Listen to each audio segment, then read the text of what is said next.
Alors quand on pense faire des études de médecine, suivre des études médicales pour devenir un jour médecin, dentiste ou pharmacien ou sage-femme, il faut pouvoir se poser un certain nombre de questions avant de se lancer. Alors comme nous sommes à Marseille, je vais utiliser une métaphore marine. Tout le monde connaît à Marseille le Vieux-Port. En face du Vieux-Port, il y a les îles du Frioul. Et vous imaginez que pour aller aux îles du Frioul, soit on prend la navette, soit on peut y aller avec un petit bateau à voile ou une barcasse. Il y en a même qui le font à la nage. Il faut plutôt s'imaginer les études de médecine comme la traversée de l'Atlantique. Or, un marin qui veut traverser l'Atlantique, avant de s'embarquer, il va vérifier trois choses. La première, c'est qu'il va prendre le temps de fixer son cap. Parce que ce n'est pas la même chose d'aller à New York, d'aller aux Caraïbes ou d'aller à Rio de Janeiro. Donc c'est important de ne pas esquiver cette étape, pour vous qui êtes en terminale, de bien vous poser la question, qu'est-ce que je veux devenir? Quel type de médecin j'ai envie d'être? Pourquoi j'ai envie de me lancer dans ces études? Voilà, et il faut prendre le temps de mettre des mots sur votre désir, de mettre des raisons qui sont fortes, qui sont profondes, qui font que vous allez vous lancer dans ces études. Et c'est très important de ne pas faire l'économie de cette étape. Alors, comment savoir si son désir d'être médecin, il est juste? Eh bien, vous pouvez discerner, vous pouvez réfléchir, vous pouvez rencontrer des médecins, leur demander pourquoi ils exercent ce métier, qu'est-ce qui les rend heureux lorsqu'ils partent au travail le matin, qu'est-ce qui les rend heureux quand ils reviennent du cabinet le soir. Vous pouvez lire des livres qui ont été écrits par des médecins qui racontent leur itinéraire. Dernièrement, j'ai lu un livre sur la vie de Pasteur, qui n'était pas tout à fait un médecin, mais enfin, c'est passionnant de voir les débats avec lesquels il a dû s'affronter, ses illusions, ses désillusions. Voilà. Vous pouvez aussi poser la question à votre prof de philo. Vous êtes en terminale, monsieur, si vous avez de la philo, qu'est-ce qui permet de vérifier? Est-ce qu'il y a des critères qui permettent de vérifier qu'on ne se trompe pas de voie? Donc, fixer le cap et le déterminer. Ensuite, un marin, avant de s'engager pour faire cette traversée de l'Atlantique, il va vérifier qu'il a l'embarcation qui convient. Alors, qu'est-ce que ça veut dire pour la médecine? Ça veut dire trois choses. Premièrement, une bonne embarcation pour faire cette traversée, c'est un niveau suffisant dans les matières scientifiques.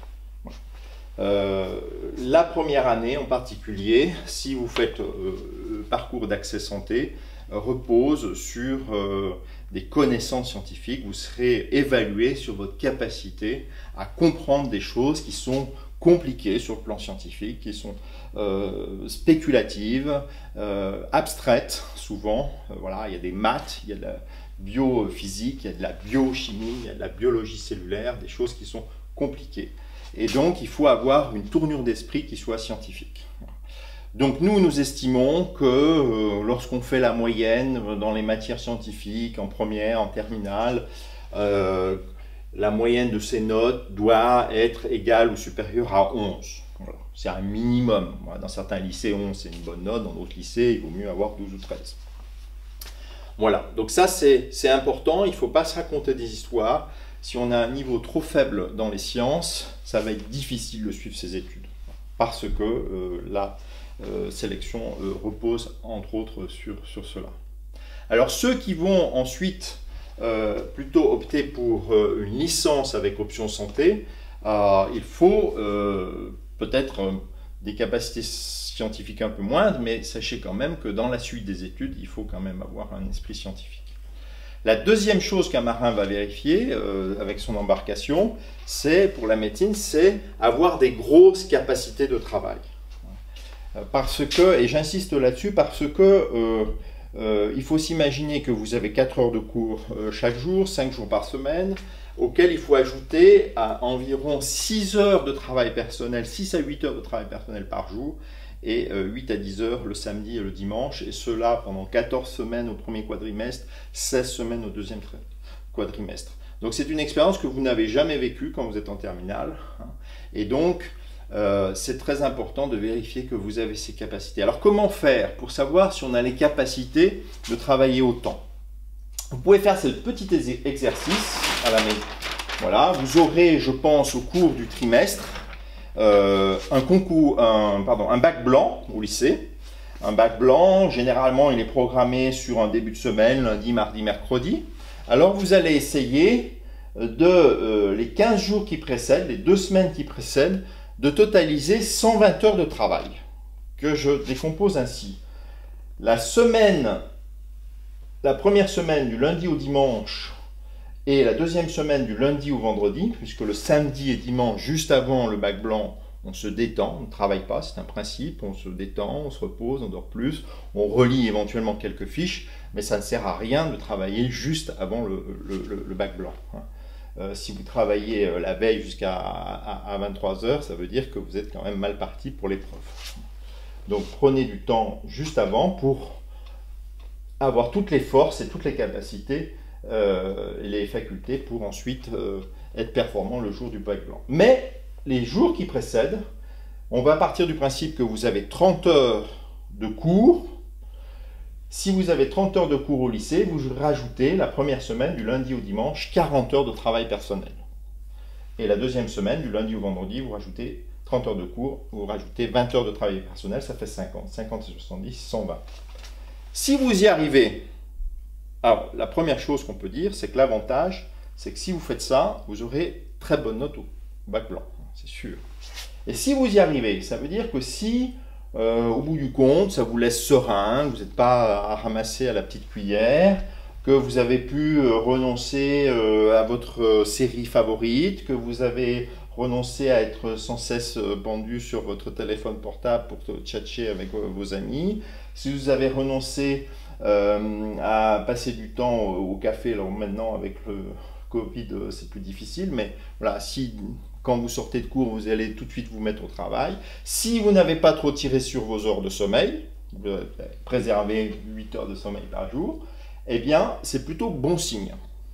En revanche, si vous n'arrivez pas, en faisant ce petit exercice au lycée, à vivre sereinement ces heures de travail, en plus de vos heures de cours, eh bien, il faut vous interroger. Ça veut dire peut-être que vous n'êtes pas fait pour des études, ou en tout cas, vous avez 6 mois pour y arriver. Parce qu'en première année, vous aurez beaucoup de travail. Que vous soyez en passe ou que vous soyez en LAS. Très clairement, il faut travailler beaucoup. Alors, si vous faites ça, l'avantage, c'est que vous aurez des bons résultats au bac blanc.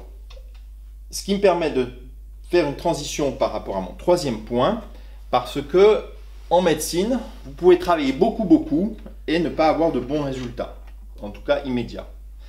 Parce que le niveau de précision qui est requis pour les QCM, questions à choix multiples, eh bien, fait que vous pouvez connaître votre cours à 80% et ne pas avoir la moyenne parce que les questions elles vont porter sur les 20% que vous ne maîtrisez pas.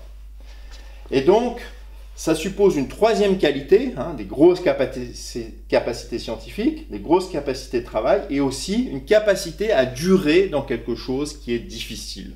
Il faut de la persévérance, il faut plus que de la détermination. Il faut être capable de combattre ses propres démons que sont le découragement, la comparaison avec les autres, le doute, voilà.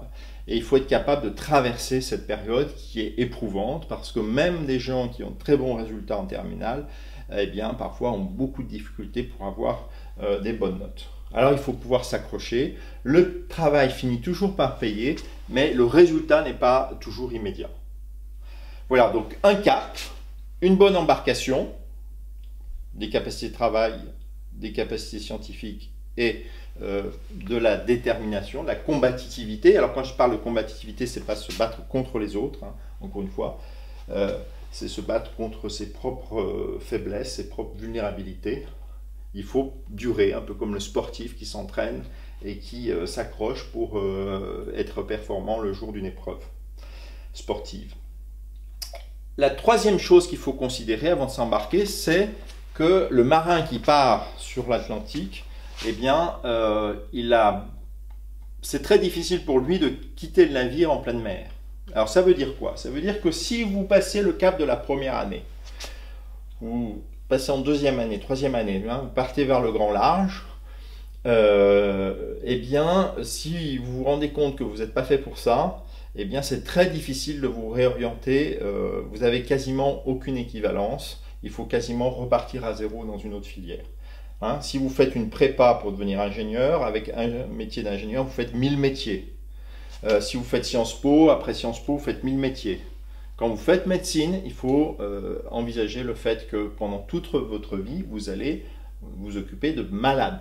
Or, un malade, c'est pas toujours facile. Il y a chaque année plusieurs étudiants qui abandonnent leurs études en 4e année de médecine parce qu'il y a des stages, découvrent la réalité de l'hôpital et ils se rendent compte que il y a des patients et qu'un patient, parfois, il est agressif, un patient, parfois, ça sent mauvais, un patient, c'est pas toujours simple, la famille peut être aussi très revendicatrice et il faut poser des diagnostics, prendre des décisions qui sont éprouvantes et ça, pour certains, eh bien, ça paraît être un empêchement à continuer dans cette voie. Or, si ils arrêtent en 4e année, eh bien, faut repartir à zéro. J'ai eu un étudiant jadis qui a arrêté ses études en 4e année. Eh bien, il est parti, il a dû reprendre pour devenir charpentier d'art avec les compagnons du Tour de France. Très beau métier, mais il a dû repartir à zéro. Et il avait fait 2 premières années, une 2e année, une 3e année et un début de 4e année. 5 ans. Voilà, alors c'est difficile hein, quand vous avez 17-18 ans, vous projetez comment vous serez à l'âge de 25, 30 ans. Voilà. Un ami personnel qui était dentiste à 35 ans, il dit ah, j'en peux plus, j'en ai marre, toute la journée dans la bouche des gens. Oui, je lui dis d'accord, mais tu fais quoi? Qu'est-ce que tu fais? Tu vas dans ton cabinet et tu fais quoi? Voilà. Donc, posez-vous la question avant de vous lancer quand même. Voilà, même si je sais très bien qu'à 17 ans, il est difficile de se projeter. Voilà, donc avant de s'embarquer, c'est 3 choses. Le cap, une bonne embarcation et considérer le fait qu'une fois que vous êtes engagé dans des études, c'est difficile de se réorienter. Même si à l'intérieur même de la médecine, évidemment, il y a beaucoup de spécialités possibles. Voilà. Alors, la transition par rapport à ce que nous proposons au centre Laennec, eh bien, c'est qu'au centre Laennec, nous, ce qu'on vous propose, c'est de faire cette traversée, non pas en solitaire, mais en équipage.